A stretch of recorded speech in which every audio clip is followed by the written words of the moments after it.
All right, well, let's get going here. People are still kind of rolling in, but I think that we will get started. This is the last week in Mortgage Today. I'm Faith Howard Mooney, the VP of Member Engagement from the Mortgage Collaborative.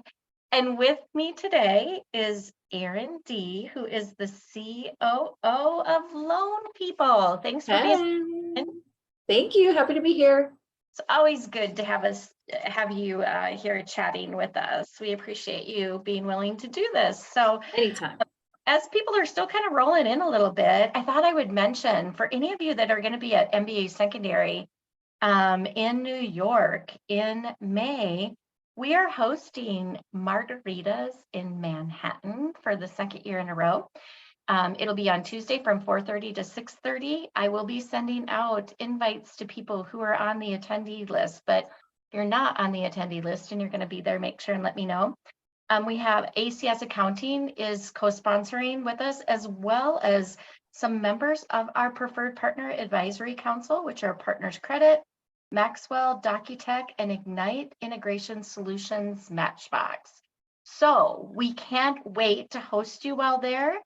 So if you don't get information from me, look for it in the weekly collaborative and/or reach out to me, and I will make sure to get you registered. So with that, let's start talking today about a different event that's actually going on right now. For everybody that has had their LinkedIn up and running, I'm sure you've seen it. But this week is MBA's Advocacy Conference. And I know that you have been involved in some of that in the past. So I'd kind of just love your take on the conference and what you've been hearing from people about what's being talked about. Yeah, absolutely. I love advocacy. I believe in it. I really think that both MBA at the national level and the state associations as well do a really great job of advocating on our behalf. And so days like this are extremely special to me. Specifically this year, there's two hot topics that are being discussed. The first one is the continued operational challenges of the DTI LLPA with Fannie Freddie. I think we all had it completely operationalized, and then they said, oh, to avoid operational challenges, we're going to pause it. So that created more operational challenges. So they're continuing to speak to that and to urge Congress to pause or permanently get rid of that LLPA, which I think we would all be huge fans of. And then the other really big one, which has been a big deal for us in Texas as well, which we've tried to work from a legislative standpoint as well, is trigger leads. These are borderline abusive practices where, the CRAs will sell your consumer data when they pull credit for you, and sell them off to lenders who maybe are calling and texting 100, 200 times. We've talked to our borrowers who have gotten over 200 texts from these other lenders, and the deals that they're offering them, they're basically impossible to get. There's no way. And so there's a bait and switch aspect to it. Obviously in a year where the CRAs have increased our fees significantly, then they're turning around and selling our consumer leads out. So at a state and national level, that's something that's being talked about a bunch as well. Here internally at Loan People, we've actually worked on being really proactive in our communication out to our consumers to use the opt-out, the pre-screen opt-out tool. That does take up to 2 weeks to take effect. So, it's not going to be effective immediately, right when they do it, but every little bit helps. It's something, again, at the state level, we're really trying to help, because it is abusive. Consumers come to us and they're like, oh my God, look at my text, look at all of this. And they're getting offered deals that are completely impossible to get. So being able to rein that in is a big priority, both at the state and national levels. And I'm really happy to see that. Do you think, in your opinion, so I just experienced some of that myself. I know you just moved recently too. I don't know if you experienced any of it, but yes. I did just experience some of that. And to weed through all of that, or take all of that in when you don't really want it at all, is a big thing. On the DTI LLPA, I think personally that people are hoping that it goes away, or you think that people feel like it will, or what's your sense of that? Or do you think it's really just a pause? I think I have to say that I don't have a good beat on what I think is going to ultimately, I could flip a quarter right now. I think it's good news that they paused it, and I'm hoping that it's paused to have further conversations with the industry and to understand it. When we were in San Diego, and he basically was like surprised that something like that would create operational challenges. I think it shows how sometimes there's the disconnect between the regulators and the people doing it day in and day out. So I'm hoping that they're kind of taking this opportunity to really see the impact, see what it does, what it causes. And, if you're saying a consumer at 40 DTI is already high risk, let me just make their pricing worse, so they're making homes less affordable. It seems to me that on the surface, it's kind of going against what they say they're for. So I'm really hoping that they use this opportunity to drop it. But at this point, it would be a crapshoot. In my official professional opinion, it would be a crapshoot. I love your professional opinion on that one. I think everybody's probably kind of in that same space. The really good part about it is it does appear that people are listening and asking questions and wanting more information. And so it does appear that that is happening. So that is fantastic. It's a change that I think we all love, kind of seeing that. Yeah, I agree. One of the things that rolled out this week from Fannie Mae is appraisal modernization. You want to talk up? I came from the appraisal world, but I have to say I'm not up to date even on what's going on. So if you could share, that would be great. Yeah, this is another one that, we're as an industry trying to kind of absorb. They announced a few weeks ago that they were making these changes that was effective with the DU update that went into place over the weekend. But we really haven't had much more from Fannie about it. So, we've been talking, my group of colleagues here in Texas, just trying to make sure we understand it. So basically they're renaming PIWs to value acceptance. So it's not that they're like waiving anything, it's just that they're accepting the value as submitted. So that's the first change. It's just semantic. And then they're adding two new additional reviews. One is a appraisal acceptance with a PDR, with a property data report. So basically it's somebody who's a qualified and trained property, who has experience to tell us about the details and facts of the property. I think a lot of people are trying to use Clear Capital for this or other similar situations. So you can use that value acceptance plus that PDR report or PDA report, PBR. I'd like a PBR while I'm doing this actually. And then the third one is a hybrid appraisal, which is basically getting one of those PDRs and then giving it to an appraiser and having an appraiser complete, an appraisal utilizing that data. So I know I'm probably way oversimplifying this, but it's really just, I don't really see how it's going to be super helpful in talking with our appraisal partners, specifically on the hybrid. I mean, you're going to not, especially if you come from the appraisal world, appraisers aren't going to be super keen on creating an appraisal report that they're signing their name on using data from another source, right? So, you're going to charge for the PDR, you're going to charge for the hybrid appraisal, which the appraiser is probably just going to charge the same as a normal appraisal anyway. So, there's a lot of kind of concern over that this really isn't going to do all that much for the industry. And again, you have to, in order to do it, you also have to have like an API connection with Fannie Mae. And so where we're at right now is I think we have one investor, I think PennyMac is saying that they'll allow the second to the PDR and then the hybrid. I could be wrong on that, but I think that's it. All the other investors I've seen come out have just said like, we don't even know how to systematize or operationalize this at this time. So we're not accepting either of those two options. We'll accept the changing the name to value acceptance. Again, there could be people, on the call that say, hey, there is other investors that do it. That may be the case, but by and large, we haven't seen good acceptance of it yet.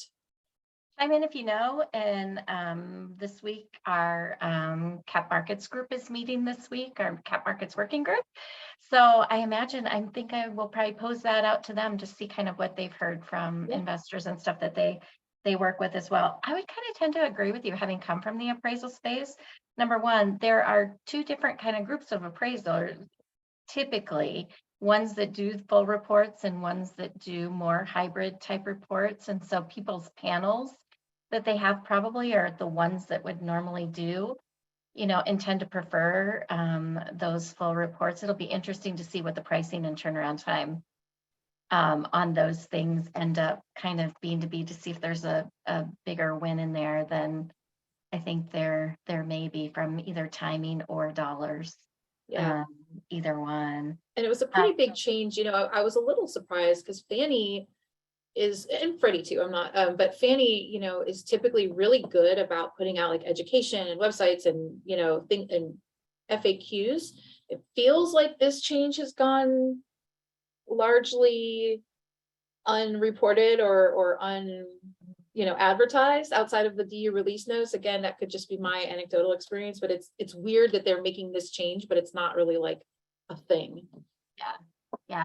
Anybody who's listening in today and on the call, share with us kind of what your thoughts are and kind of what you've seen out there related to appraisal modernization. Would love to kind of get your feedback. In the news this week, another thing that kind of was out there, which millennials have been talked about like over and over and over again, I feel about.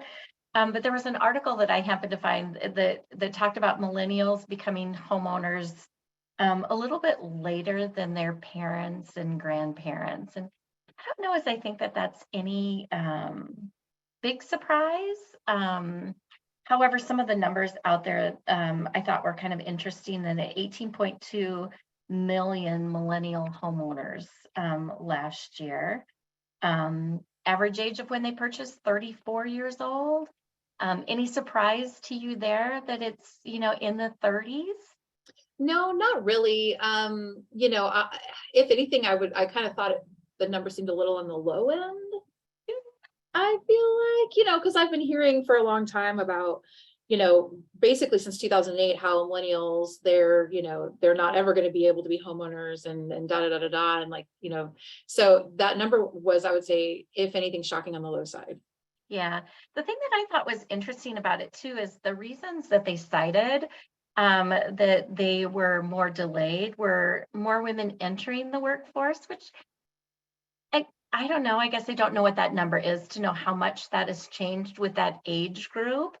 Having children later, delaying marriage, and student loan debt, which student loan debt doesn't shock me, but the average debt of $33,000, that was a little bit shocking that was, I guess, in today's age, maybe that isn't that high, but it's like, oh my gosh, if that's Yeah. the average of 15 million millennials that have student loan debt, I just thought that was extremely high. The other things like didn't surprise me, but I felt like, and I think you had one too, that you felt like they kind of left out of that. They did mention lack of housing, of course, which has been a big issue really for everybody, but especially first-time home buyers in the industry. But the one thing, I have kids in that age bracket, the one thing that I noticed that was left out of that is I just believe that millennials don't necessarily, they like a more fluid lifestyle. So like my kids own a house. They've owned a house since they were 26 years old. So they were maybe a little bit of an early adopter compared to some of their peers, but they also have the thought process in place. We're not just going to live here. Um, it's like they want to be more flexible with where they spend their time. And so they're not going to stretch themselves maybe as far. Their lives, they like to be just a little bit more fluid. Now they don't have kids, so that also maybe changes things a little bit. But yeah, so are there other things in there that you think are kind of like making that decision to buy a house later that were kind of left out? No, I think a lot of it, student loan debt, and I saw the comment that 33 doesn't seem, that high, and, you're not wrong, right? But if we're talking about the average, if we're talking about the average, student loan debt, if somebody who just went to like a state college or something like that, it's a lot of money. And especially if you think that there's a factor in there, people who didn't even end up getting a degree and they are still saddled with this debt. And I've met several people in the millennial area where they're like, oh, who cares? The government's just going to forgive them anyway. And so there's kind of like there was like this attitude like, oh, I'll take out student loans, but they'll just be forgiven. I've heard that from multiple people, which was kind of shocking to me. And now granted, those people have not paid on their student debt since 2020. Right. So, I mean, student loans have been on zero interest, zero anything. So that may have a factor with some balances, even while people were making more money. Like, but I would rather put my money, invest my money in something, earning interest if I've got this debt out here that's not growing, not changing. So that may factor into it as well. But, I really think, and what I've heard a lot is just what happened in 2008 with the Great Recession really affected millennials, home buyers. One, just because, there was so much wealth wiped out that maybe where their parents could have had money to gift them for down payments, maybe they couldn't do that. They had to, go into jobs sooner. They had to, they weren't able to save quite as much. And I think they also there was a little bit of egg on the face of the mortgage industry. And I also have heard where, people in the millennial generation didn't look favorably upon the real estate finance industry. So I think there's a lot that goes into it. I'm not shocked at all. Yeah. Yeah, I had not thought about that, but if you consider the end of the oldest millennials were born in 81. So at 2008, that puts them right at when they're either heading to college or getting into the workforce. So that kind of does make sense that they may have been a little bit tainted by some of the things they heard back then, or some of the things that happened for sure. Yeah, kind of interesting to get more data on that. Yeah, I'd like to see, it was even now coming with, I don't even remember who is it, this Gen Z, the Zoomers, you have the Zoomers, the Boomers, I don't even know, but like, so they're all coming up now behind the millennials, and they're all gig economy, things like that. And so I'm really interested to see what that and how that's going to translate into, especially as we're still kind of stuck in, the more traditional means of verifying income, down payment, things like that. So very interested to see how that's going to play out over the next 10 years or so. In process and in timing. The only thing that was mentioned that I read is Gen X homeowners have bought sooner than millennial homeowners, with their average age of being 32 years old. That's because us Gen Xers are amazing. Best generation. We let the millennials and the boomers fight, and we just sit back. I'm a boomer. I'm on the one end of it. Tracy King is seconding that. She's right there with you. That's my girl. I love her. Less opportunity for starter homes. There's lots of comments coming in here. I want to look at these in a minute.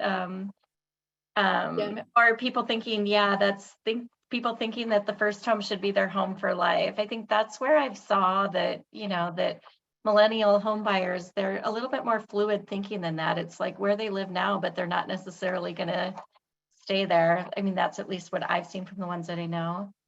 Do you have any numbers on the millennial mortgage debt? No, I do not, but I'm going to make note of that, Erin. You could get that, I'm sure. Yeah. We're a resourceful group. That's a great question. That would be a really interesting number to have. So Erin, I'm gonna look into that and see if I can find that. If anybody knows what that is, pop it into the chat for us. Google that. Yeah, Google it while we're chatting. Also this week is there were studies out there. Number one, Case-Shiller Home Price Index, housing prices fell for the 7th straight month in January. That's the headline. What they neglected to say was the housing prices are still up 37% from 3 years ago. So it's like those dang headlines, they get you every once in a while. So housing's still a good investment, even though down for the 7th straight month. And I've heard that, I don't know what you're experiencing in the Austin market, but I've heard that that's a very geographical thing, that in some places, it's much higher. They're going up, and in other places they're going down. So tell me, Austin's a booming market. What have you experienced there? Yeah, this is really interesting. And I do think a lot of it is geographic. I mean, supply just has so much to do with it. What we've seen, so you said those are the January numbers, right? January, yep. So we're behind that, yeah. Okay, so I met in March with one of the heads of an AMC here in Austin, and she told me that what they were seeing in their market data analysis is that the Austin market as a whole actually had leveled out about 60 to 90 days prior. So that's right around that January time, right? So we saw there was definitely a dip in, I think it kind of got worse in January, which is when I bought my house. Thankfully, I finally had good timing for once in my life. And then it's actually leveled out. So where we were a declining market at the beginning of the year, we are not anymore. We're more steady, which is nice because it just kind of, at least like, I don't want to see the increases like they were, but it'd be nice to steady out. There are still pockets of Austin where they're still seeing it because they just appreciated so much so quickly. But she said it was similar to the state of Texas as well. So I do think that it seems like in people I've spoken to in other geographic areas of the country are seeing something similar, and we still have markets where there's bidding wars. So I think we may have seen the worst of the value dramatic drops. See if I can talk today. I think we're going to start to see a leveling out as we go into the year. Yeah, and Texas has always been, overall as a state, has always been pretty consistent, even though you've had those really high growth markets, places within Texas. Thank you, Ms. Amy Bohr, for putting in there. The high level of debt held by millennials. Survey found that the average millennial currently owes $117,000. Not necessarily millennial mortgage debt, but that's a whopping number there. And she's just still doing some searching, seeing if she can find the mortgage debt with it. We love her. Yeah, I know. Thanks so much, Amy, for doing that. An ICE survey that was done this last week looked a little bit at what consumers are needing and wanting out of their mortgages. I thought some of this information was kind of interesting because we're all so focused on technology and making the experience different and everything. But the two top things that they found were flexible loan options out there. And then 67% of people that were going into financing a mortgage, their main concern was saving money as they were doing it. Maybe not surprising with people that are renting. It's like what the expense on the rent side, at least in this market that I'm in, has been. It's amazing how much people are charging for rent. Maybe not surprising in that. But the one number that kind of stuck out to me is 9% are looking for a full digital mortgage experience. 9%. Which I thought would be, I know, and experienced borrowers are the ones that are favoring digital. So people that have done, they define experienced as people that have done 5 or more mortgage transactions somewhere in their past. Does that surprise you? I mean, that surprises me. I would think that number would be way bigger. Am I surprised the industry completely missed the mark? Absolutely not. No, I'm actually not super surprised. I mean, we've been talking about e-closings, digital mortgage for years, right? Every conference, everywhere you go. And, adoption has always been an issue. And part of it is, at least what we've seen is that, on the initial disclosure piece, that piece is super easy. When you move on to the closings, it's a little bit more of a challenge to get people excited and interested in it. And we're starting to see people at conferences kind of talk about how the disappointing adoption of e-closes and all that has been. And so I'm actually not surprised. That's actually, the number was a little low, but I'm not super surprised just because people don't seem to be interested in that. The number I think that makes sense is they want to save money. And really at the end of the day, what we need to be focused on is like have an efficient tech stack that does things quickly and cheaply, because that way you're going to be able to offer the best rate and the best fees to your consumers. And shockingly, that's what consumers want. Yeah. And the right product mix, right? Which, everybody's looking at right now. Yes. As well. The other thing that was, I guess, because I've been in mortgage for eons now, it shouldn't surprise me. But the other thing I think is that kind of came out of this survey was that education is still so important, that 53% of people believed you needed more than a 10% down payment in order to buy a house. That's and it's crazy. 53, over half. So it just kind of, obviously products, the appropriate, great pricing in a process, and then education. Correct, for people that, are buying for the first time. That, I mean, you haven't had to have 10% down since, maybe they think that's changed after the crisis and everything that happened, but that hasn't been an issue for a lot of years at this point. So I'm hoping there's some social media managers on this call taking notes. yeah, to be able to do that. Yeah. So, and in the chat, we have from, oh, Erin, you're a marketing rep. Well, good. There you I'm go. glad you're enjoying Nice. the conversation. Millennial Erin's get it. millennial homeowners have an average mortgage balance of $232,372. Yeah, probably not far off from average mortgage debt, but I'll have to go back and look at that now, what everyone else's is in comparison. Another thing that I, thought we would spend a little bit, we're already 3 minutes away from being done today, which seems amazing. But I thought we would spend just a little bit of time talking about, because it's just been such an issue in the mortgage space, is the home ownership disparity for Black and Hispanic families. Harvard Joint Center for Housing had a study out this week, and one of the things that was interesting to me is they were looking to find ways to make things better versus just talking about it. And in their study, they found out that $25,000 in financial assistance could help 1.1 million income-ready Black and Hispanic renter households between the ages of 25 and 55 to afford home ownership. So that to me doesn't seem like a huge amount of money to impact that many people. Kind of share with me what you're in the weeds every day, kind of like what you're seeing out there related to those populations. Yeah, absolutely. I mean, for us, we want any and every borrower that we can have. And so obviously, I think this is kind of it dovetails with our last commentary about education, where, is part of the reason where these communities feel that it's an insurmountable, that they need to have more money than they have. So how can we help focus on educating and saying, hey, you don't need this huge down payment?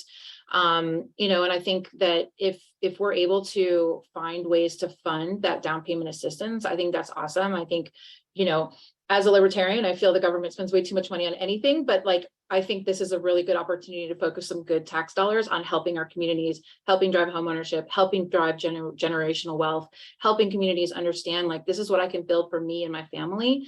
And I would absolutely just love to see more focus that way, and be it education, be it funds, whatever it takes. And, I think it's something we need to continue to do better than we have been, obviously. Yeah, I thought it was great information to have. They went on to say that just by, if you were able to do that, and you look at the statistics out there, it would increase Black home ownership by 8% and Hispanic home ownership by 3.2%, which, I mean, those are decent numbers. Those are good. Those are great numbers. I mean, and again, all this does is help build communities and help make communities stronger. And, that's really an investment in helping that. Yep. I would agree completely. I cannot believe how fast 30 minutes goes. It's always so quick. It always goes so fast. Thanks everybody for participating in the chat today. Appreciate you coming and joining us. Erin, as always, we love talking with you and love the information that you have to share about the industry with our TNC family. So appreciate you much doing this.